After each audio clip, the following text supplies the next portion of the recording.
Obviously, it's important to get shots by themselves looking good, but one of the main points of color grading is to get shots to flow and be more consistent shot to shot as to not distract your audience.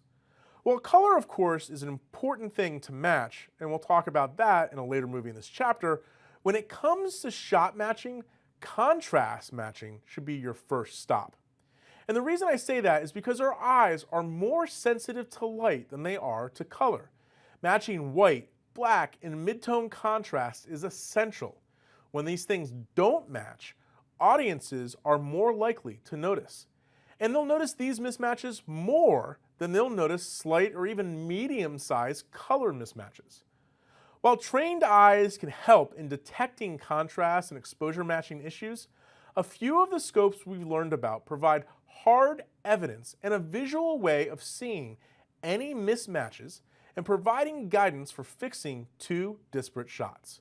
Here in our project, I have 0602 matching shots contrast opened up. This second shot is a different take that hadn't been pre-graded or pre-processed, and you can see that it's really kind of flat and desaturated compared to this first shot. Now we'll take a look at the color side of things later on. For now, in this movie, I'm only concerned about the exposure or the contrast matching between these two shots. Let me open up my scopes, and let's go into our one-up view here to look at the waveform. And I'm going to make sure my waveform is set to Luma only so I can see just the brightness information about the shot. Again, you can do that by clicking on the configuration options for the waveform and making sure that this first button is not illuminated. When it's not illuminated, you'll be showing the Luma portion of the signal only on the waveform.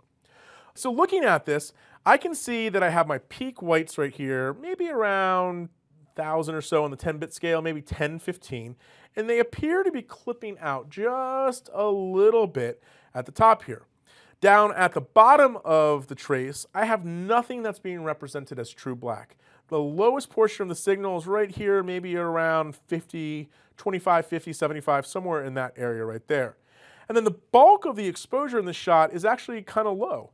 It's kind of centered right here, maybe around 384 or so. Let's go to the next shot down in the sequence. Totally different story here. I have very narrow contrast on this shot compared to the first shot. Remember, here on the first shot, contrast is measured as the difference between the darkest portions and the brightest portions of the shot. Here, there's quite a bit of contrast. On the second shot, most of my trace is right here in the middle of the waveform. And this, of course, is because this shot was recorded logarithmically on a Blackmagic cinema camera. So it's a log shot, so I'd expect this type sort of overall contrast and exposure, a very narrow band. Now, what I'm going to do is go back to the first shot, and I'm going to sort of make a mental snapshot of that before I start grading it. Okay, so I have most of my blacks down here, not have a whole lot of true black and not a lot of true white. Okay, that's good. I'm going to close the scope temporarily, and I'm just going to do this by eye to begin with. I'm just going to increase my black level just a touch there, and I'm going to increase my highlights just a touch. I'm actually going to darken up my midtones just like that. Okay, let me bring my scopes back up so you can see what I've done. I've kind of expanded the contrast, and I did this a little bit in a stylistic way. I crushed my blacks a little bit, meaning that I pushed my black level pretty far down on the waveform. So you can see it kind of starting to bunch together right here in the lower right-hand corner. That's this area over here. Totally fine with that. I kind of want a nice deep black. Additionally, I expanded my highlights out, so I now have that highlight really pushing 1023. And you could say that's even clipping out, but I actually kind of like that. It gives this nice sort of glowy detail to the windows. Kind of feels a little bit ethereal, a little dreamlike. All right, so that's good. So now that I've done sort of an initial grade with contrast on this first shot, I want to be able to quickly compare what I've done here to the next shot down. Of course, I can do that by just going to the next shot, but you're going to find yourself getting really sick and tired of going back and forth between shots like this dozens of times. So when it comes to contrast matching, after I've done the initial contrast setting on the first shot, what I'm going to do is close my scopes and get out of my enhanced viewer. I'm going to right click on the actual shot here, and I'm going to choose to grab a still. A still in Resolve, of course, contains the grade, and it also contains sort of a representative image of that shot.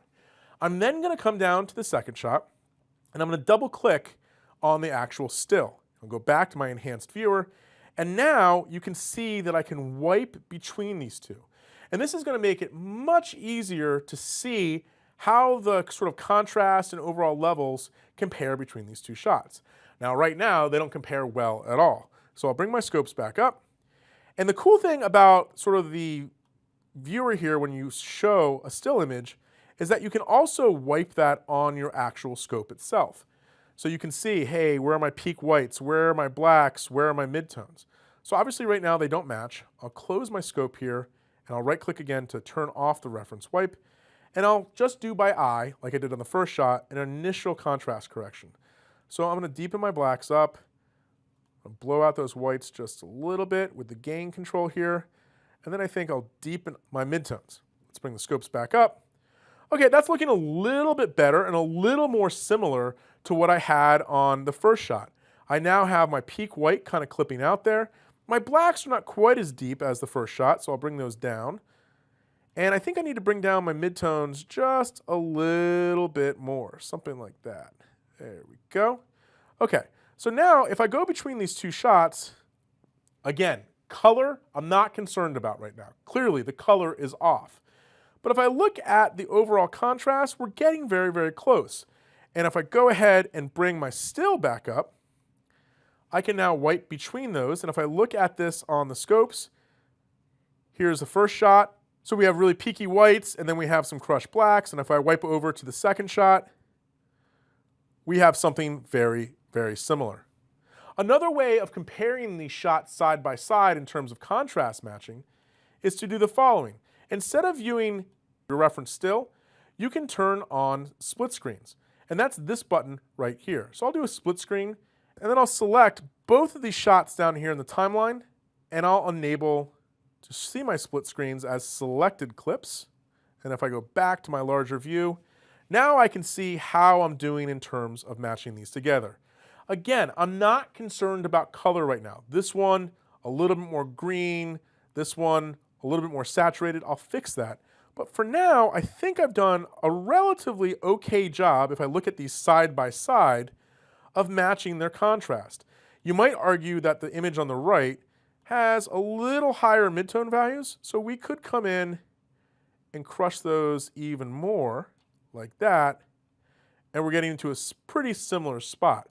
Now just keep in mind that we'll have to come back later on with secondary corrections and things like that to fix the skin tone. He's looking a little bit like he's lost in shadow there, and the same thing over with the banjo player here.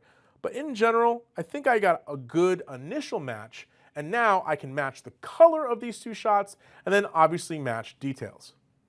So now that I've got these matching on the waveform, of course I just want to verify these real quick. I'll switch over to the histogram, and I'm going to get out of my split screen view. Here we go. Here is the first shot and the second shot. First shot and second shot. So not a perfect match, but I'm in the general ballpark with the overall contrast and then sort of the placement of my midtones. That's looking pretty good. And then let me switch over to the parade. First shot, second shot, first shot, second shot. Again, the midtones are not exactly matching, but this is where you need to start using your eyes. If I was to deepen up the midtones in this second shot even more, I'm willing to bet it would get even more muddy, which is not something I want. But the contrast is matching pretty well. Next step we need to do is match color. So that's using the Luma waveform and then verifying with the RGB Parade and histogram. And that's a great way to match contrast, especially when you combine in the fact that you can use stills and split screens to visually compare shots side by side, and the scopes will show you that split. So now that we've done all that, let's in the next movie match the color of these two shots using the scopes.